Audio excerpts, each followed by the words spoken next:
Nibyo reka mbasuze kandi mbifurize kugubwa neza uyu mugoroba wa tariki 29 z'ukwezi kwa gatatu mwaka w'ibihumbi 2026.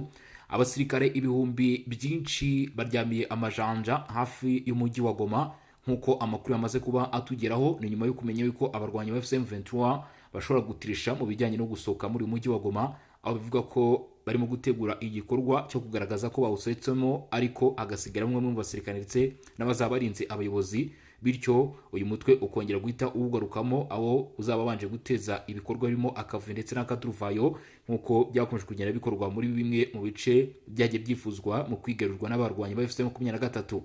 Ibi ngo igisirikare cya leta ya Repubulika Iharanira Demokarasi ya Kongo kirabizi neza, niyo mpamvu cyamaze gutegura abasirikare barimo special force badasanzwe bagomba guturuka mu bice byose, ndetse ngo AFC23 yakoze ikosa rikomeye cyane ifungura inzira aho Minova ubu amaze kuyawaza Rendo, ndetse ngo ibi bishobora kuzabakora ni mu gihe kandi umuhanda w'Utembo Goma ubu nawo ari nyabagendwa ku ruhande rw'igisirikare cya leta ya Repubulika Demokarasi ya Kongo, kubera ko kugera Kanyabayonga ariho abarwanyi ba M23 bari kugarukira.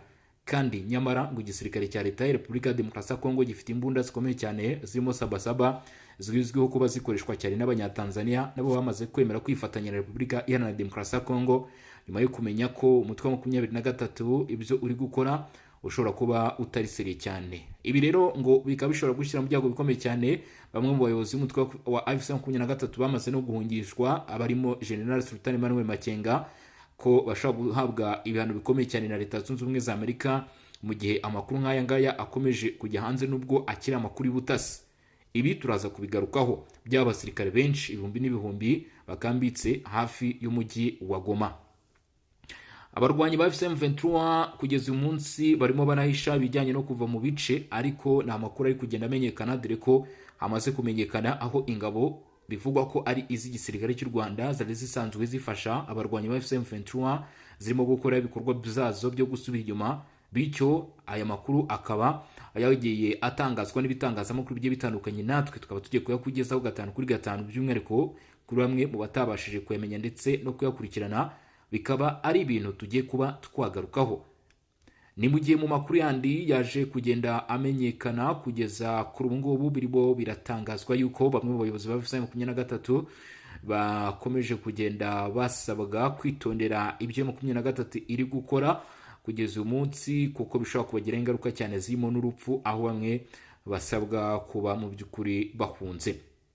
Ibyo byose ndetse n'ibindi ni bimwe tugiye kuba twagarukaho, turerekeza mu bice bya Minova, turerekeza kandi no mu bindi bice bigiye bitandukanye za Ruraba, turanyarukira muri Katanga amakuru ari kuvugwayo ndetse bifite aho bihuriye n'abarwanyi ba M23. Ibyo byose twaba tugiye kuba twabigarukaho. Ku muntu rero utarakanda subscribe ndakwinginze cyane ni kuri buto itukura ukanda subscribe. Ikindi kandi nanone ugomba kubasobanukirwa kandi wanamenya neza no kuraikinga ino nkuru abantu benshi kabisa murimo murushaho kugenda muturayikinze, ariko kuri inshuro muze kubikora kabisa kugira ngo turusheho kugenda tubana 5 kuri 5, ndetse ushaka no gusharinga inkuru ikagera kuri mugenzi wawe cyangwa se kuri bagenzi bawe bakabasha kumenya aho ibintu bigeze. Reka twinjire mu makuru nta gutinda, mbanze nsuze n'abantu bari mu gihugu cy'u Burundi, Uganda ndetse no muri Repubulika Demokarasi ya Kongo, mu Rwanda n'ari mu bice bigiye bitandukanye, mbere ko twinjira muri amakuru ku mugaragaro ariko tutizimbye mu magambo cyangwa se ngo tugume muri ibyo. Reka twinjire muri aya makuru nta gutinda turebe aho ibintu bihagaze. Urugamba rwa none rukaba rwajemo amayeri akomeye cyane nyuma yuko abarwanyi ba AFC23 bagaragaje ibidasanzwe. Ubu biravuga ko AFC23 ikomeje kugenda isubira inyuma mu bice bimwe na bimwe uko bwije n'uko bukeye. Kuri ubu biravuga ko Minova abarwanyi ba AFC23 bamaze kuyisohokamo, byahaye amahirwe akomeye cyane igisirikare cya leta ya Repubulika Iharanira Demokarasi ya Kongo kongera kugaragara mu mijyi irimo Goma, Sake ndetse n'ahandi mu bice bigiye bitandukanye. Gusa nubwo bitekerezwa gutyo, ibi ntabwo birashyirwa mu bikorwa, ahubwo ubu ngubu tuvugana imijyi nka Sake ndetse n'ibi bice abarwanyi ba AFC23 bategejwe kuba bisohokamo, ubundi igisirikare cya leta ya Repubulika ya Demokarasi ya Kongo kigahita kibyinjiramo. Ndetse amayeri akomeye cyane igisirikare cya leta ya Kongo FARDC cyakoresheje ngo nuko birinze ko iyi myanya yo muri teritwari ya Rubero, iyi myanya yo muri teritwari ya Warikare ndetse no mu bice bigiye bitandukanye birimo n'ahangaha muri Karehe muri Kivu y'Amajyepfo, aho abarwanyi ba FCM23 bamaze iminsi bava, birinze kuhakandagiza ibirenge byabo kugira ngo abarwanyi ba FCM23 bakomeze gutekereza ko ibyo bice barimo kugenda bavamo kuri siasa zikomeye cyane bazongera kubisubiramo byoroshye, kuko ibyo bice ngo byagiyemo Wazalendo.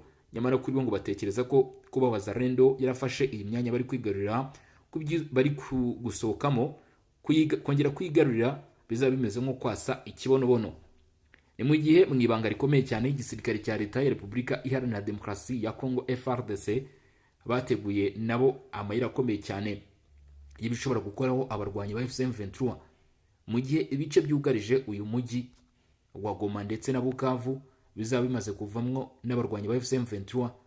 Muzahita mutangira gusezerera FCM23 ku butaka bw'uburasirazuba bwa Repubulika ya Demokarasi ya Kongo, kubera ko ngo drone zidasanzwe zihambaye by'umwihariko n'izirenze ubushobozi kamikaze zagiye zikoreshwa mu bice birimo Kivu y'Amajyepfo ngo zaba ziteguye gusubiza inyuma umurwanyi wari wese wa FCM23 ushobora kuzakandagira hano kuri ubu butaka.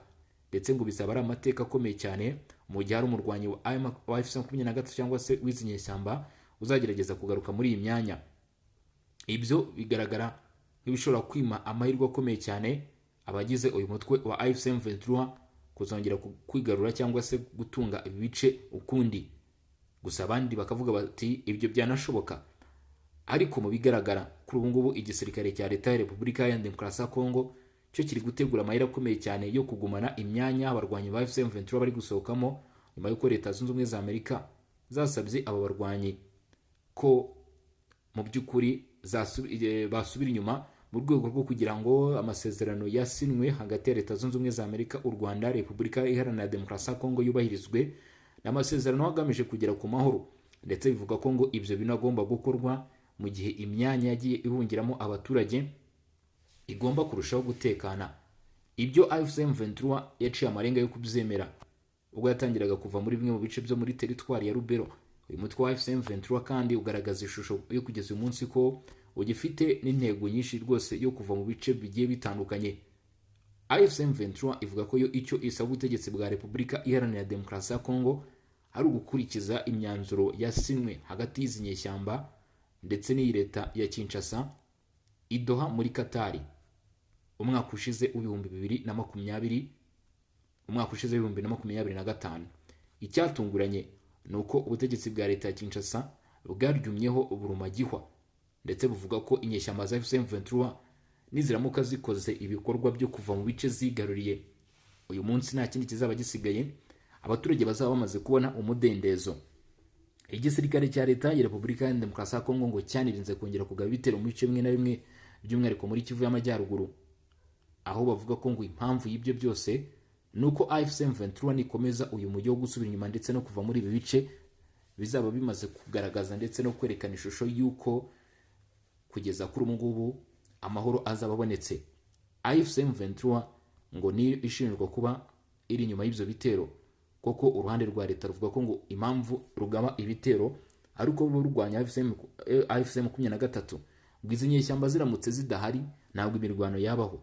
FCM23 iramutse idahari imirwano ntabwo yabaho, atubwibayeho cyaba ari ikindi kibazo nanone.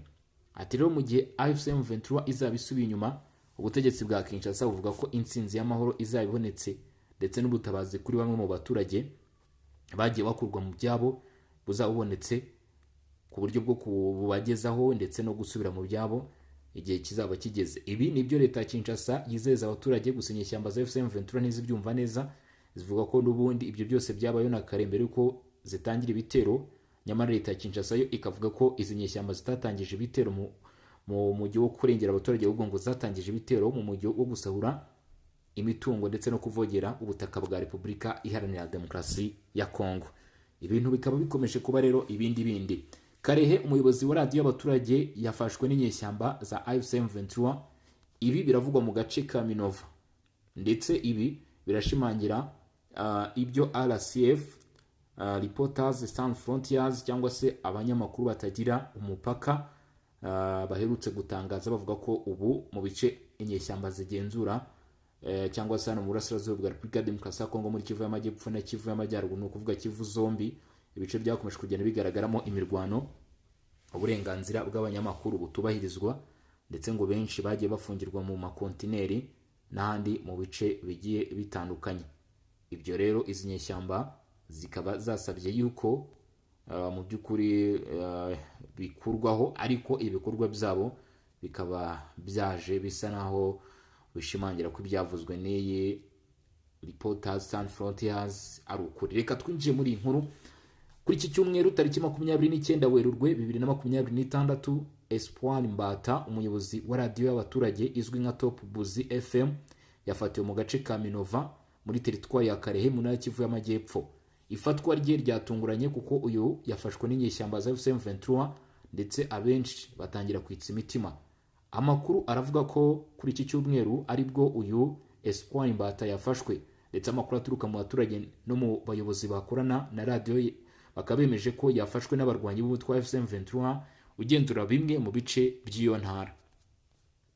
Amakuru atangwa n'umunyamakuru umwe ukorana n'iyo radiyo wahisemo kuguma mu ibanga, wahisemo kuvuga mu ibanga kubera impamvu z'umutekano, yavuze ko ifatwa ry'uyu Mbata rishobora kuba rifitanye isano n'ibitekerezo yatangaje kuri radiyo. Ibyo bitekerezo byavugaga ku makuru y'ushobora kuba rikurwaho ry'ingabo za M23 mu gace ka Minova, ibintu byafashwe nk'ukuri ngo kandi bishobora guteza impagarara mu bihe bya none mu bice byo mu burasirazuba bwa Repubulika Demokarasi ya Kongo biri mu maboko y'imitwe yitwaje intwaro. Imikorere y'itangazamakuru ngo ikomeje guhura n'imbogamizi zikomeye. Abanyamakuru benshi bakomeje gushyirwaho igitutu, gushyirwaho iterabwoba no kubuzwa gukora akazi kabo mu bwisanzure, ibintu bituma umutekano wabo urushaho kujya mu kaga. Minova by'umwihariko bamwe mu banyamakuru batangiye guhunga iki gice kuri iki cyumweru mu gitondo, batinya ko bashobora gukurikiranwa cyangwa gufatwa nk'uko byagendekeye mugenzi wabo Mbata. Bigaragaza urugero rw'akaga gakomeye abari mu mwuga wo gutara no gutangaza amakuru bahura nako mu bice birimo intambara n'umutekano muke. Ifatwa ry'umuyobozi wa radiyo rije mu gihe hagaragara ubutumwa butandukanye kandi buvuguruzanya buva muri M23 ku bijyanye n'uko ingabo zayo zishobora kwimurwa cyangwa kugabanya ibikorwa mu bice bimwe na bimwe, bituma amakuru ajyanye n'iyo ngingo afatwa nk'akomeye kandi agomba gutangazwa ko yatangaza bigomba kujyana n'ubwitonzi. Muri rusange iki kibazo kigaragaza neza uko abanyamakuru bakomeje kuba mu kaga gakomeye muri ibi bihe by'intambara, bari hagati y'inshingano yo kumenyesha abaturage amakuru nyayo no kwirinda gushyira ubuzima bwabo mu byago mu gihe bari muri ibi bikorwa byo gutangaza amakuru. Andi makuru akomeje kugenda amenyekana nuko kuri ubu ngubu biravugwa ko mu bice bimwe na bimwe muri Repubulika Demokarasi ya Kongo by'umwihariko muri teritwari ya Nyiragongo ngo hari kugaragara amakamyo. Aya makamyo ngo namwe mu makamyo apakiye birimo ibikoresho byakoreshwaga n'abarwanyi ndetse n'abasirikare. Byavuze ko harimo amakamyo y'ubwoko bwa CAMS, ndetse havugwamo amamodoka adasanzwe akoreshwa ku mirongo y'imbere ku rugamba y'amajipe.